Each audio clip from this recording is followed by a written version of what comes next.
Plays Extra. We're back on the Anglers Extra pregame show. Chatham plays 2 today against Hyannis, ending a 9-game in 7-day stretch. I'm Joe Puccio here for the Manager Show, and I'm with Chatham manager Tom Holliday. Tom, you jokingly said yesterday you wanted to burn the bats in a bonfire.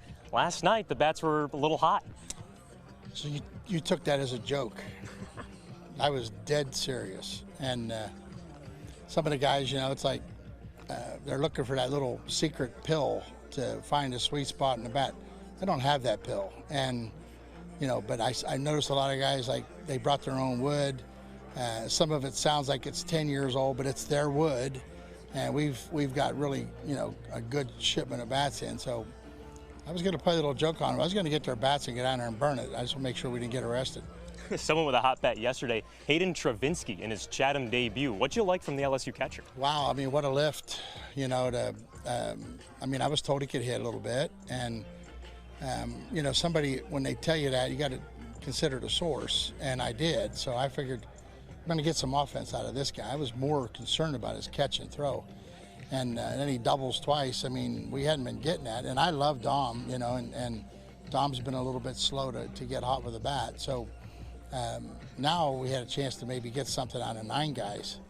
And it was good. It was a good sign, because I don't know what's going to happen with Dom in the draft, you know, and we may end up losing Dom sometime in early July. So our catching thing is always a concern to me.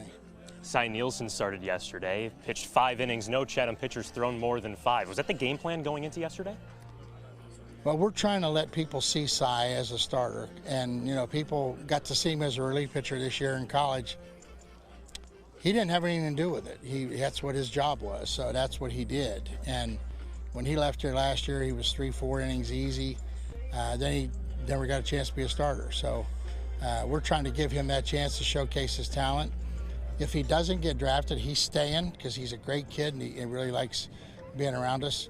And we like being around him, because I tell you don't have to worry about anything off the field. And when he gets out there, he's learning how to really compete. And it might have been a little bit of an element in his game that was missing.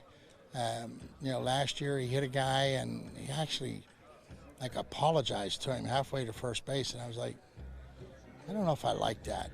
And then he walked 2 guys and we had to take him out. So some guys get over humps in the game, and I thought that was a concern. But I'll tell you what, right now he's a different guy. And in case you didn't notice, he hit a guy in the ribs, turned around, struck the next guy out. And if that's a little thing, then it's a little thing of growth, because he's got talent. He's a great athlete, and he's left-handed. He's got a good arm. Those guys play till they're 40 years old. 9 games in 7 days. What's been the most difficult part of the stretch? Oh, trying to eyeball guys that show you fatigue. We've got 16 position players. That's the most I've ever carried. And I kind of targeted this doubleheader for maybe shrinking it down a little bit. Some guys need to play more. Some guys need a day off every now and then. But I've got arms. I got to keep the arms, you know, loaded.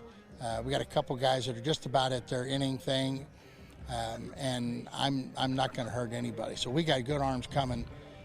We may make a couple moves Monday. So, and I think you're seeing the club last night, the way they came out and played. Who knows? You don't know when they're going to get sparked. You don't know when they find how to make that wooden bat work. Those things just happen up here. And the guys that are 7-8-0, maybe they got a better tip on how to pull that out of them. But you know, we kind of let them play. And this doubleheader today is going to be a hard doubleheader physically to play. And again, we played last night.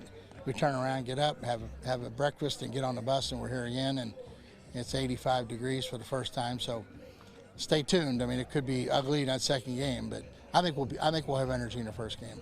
Tom, stay cool out there. Thanks for the time. Okay, stay cool.